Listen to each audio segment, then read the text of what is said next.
Hi people, it's me, Anja. My pronouns are she and her, and welcome back to my channel for a new recent reads video. The first book on this list is called To Steal from Thieves. This story is a YA fantasy following a con man and an alchemologist, which is a world that I thought actually existed, but it obviously doesn't because alchemy doesn't actually exist. But anyway, basically, they team up for a high-stakes heist. And you guys know that I love heists in YA fantasy settings specifically because I loved Six of Clothes in high school. And basically, this book is the type of book that I would have loved in high school. And thankfully, I still really enjoyed it because honestly, the majority of the YA fantasies that I was reading in high school, like I would enjoy the same tropes, but I quickly got sick of them very quickly, and then I would rate more and more YA fantasy enemies to levels heteronormative books like 3 stars over and over and over again. Anyway, I digress. This book was so good. First of all, the romance is excellent and it's so adorable, and I just realized that it kind of reminds me of like How to Lose a Guy in 10 Days, but fantasy instead. Does that make any sense? It probably doesn't. The characters are well developed and distinct. I love the perspectives. I love the setting. I love the magic, the alchemy. It's so interesting and so cool. The world building is awesome. I love their friendships. I'm so excited to see what will happen next in the sequel because this book was absolutely so exciting and so thrilling. So anyway, with that said, I rated this book 4 out of 5 stars and I would definitely highly recommend it.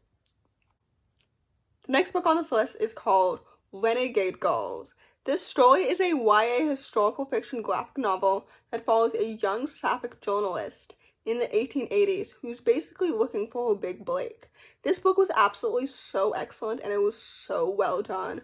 First of all, I believe this book draws from real-life inspiration of Nell Nelson and Alice Austen, who are 2 historical figures whom I've never heard of, and now I'm wondering if they were in a lesbian relationship in the past. But anyway, this book was so good and it was so awesome. I love stories about journalism, especially in a graphic novel setting, because this book kind of reminded me of Ink Girls, which is one of my favorite graphic novels that I've ever read. And second of all, the historical fiction setting was so well done. I loved the wardrobe and the illustrations and the characters, and the romance is so adorable and it's so well paced. I loved like everything about it. I love queer stories because I love stories about like challenging the status quo, because at the time, obviously in the 1880s, like homophobia was raging. Not that it isn't still now, obviously, and it shouldn't be. Anyway, everyone knows I'm an ally, so I don't have to say that.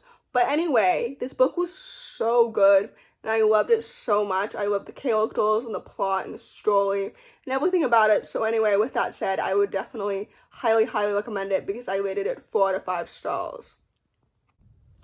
The next book on this list is called How to Talk to Your Succulent.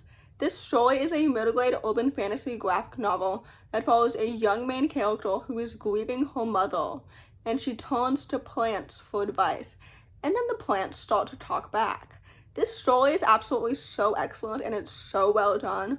First of all, the illustrations are so vibrant and so vivid, and honestly, they kind of reminded me of like Alan Douglas's art style, whom, if you didn't know, inspired the fantasy section of the Almost There song in The Princess and the Frog, and he was a very prominent historical figure from the Harlem Renaissance, so basically that is a very high compliment.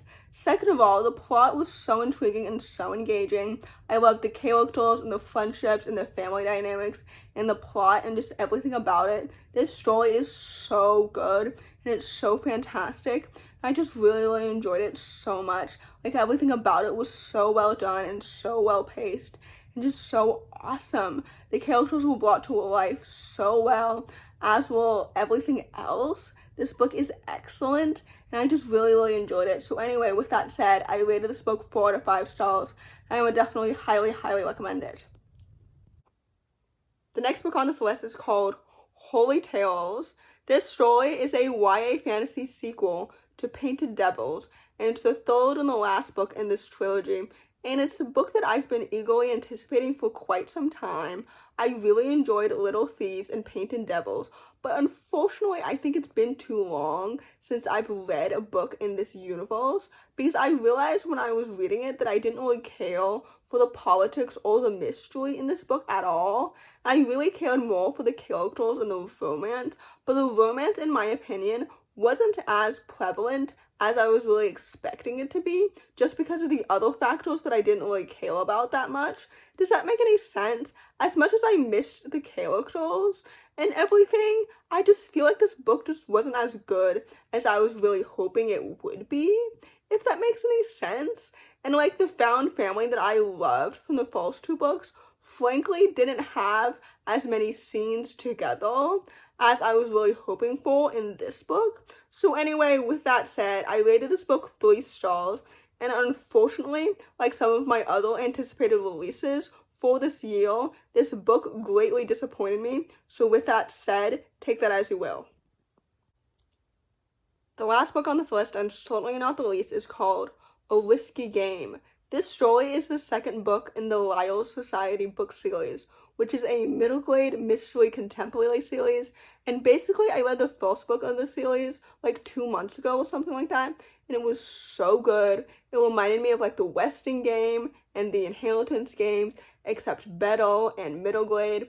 And honestly, I really enjoyed the sequel as well. I really appreciated how the author like amplified the stakes and the emotions and everything. I thought it was so good. I do think that the first one is better just because it was more new and refreshing, you know what I mean? But this book was also good, and I'm very excited to see what will happen next. I'm not quite sure actually if this series is a trilogy or if there are more books in the series. It's one of those where there are easy avenues to write spin-offs and everything like that. But anyway, basically I enjoyed the characters and the plot and everything. It is one of those instances where sometimes I had hopes that maybe the cast with new characters could have been a little bit more diverse. But anyway, overall, I rated this book 4 stars because I thought it was really good, and I am very excited to see what will happen next. So with that said, I would definitely highly recommend it. So in conclusion, April has started off to be a very strong reading month in terms of quality and quantity, which I think I also said at the beginning of March as well. No, I didn't. I said that March was a good reading month at the very beginning in terms of quality, but not also quantity, I think. But anyway, all that to say, I'm enjoying my April reads so far. I hope that the rest of the month is just like this, but better. So anyway, in conclusion, if you enjoyed this video, please don't hesitate to give it a big thumbs up. Comment down below the cactus emoji if you made it all the way to the end of the video. Thanks for watching. Subscribe to my channel if you're new, and I'll see you in my next video. Bye!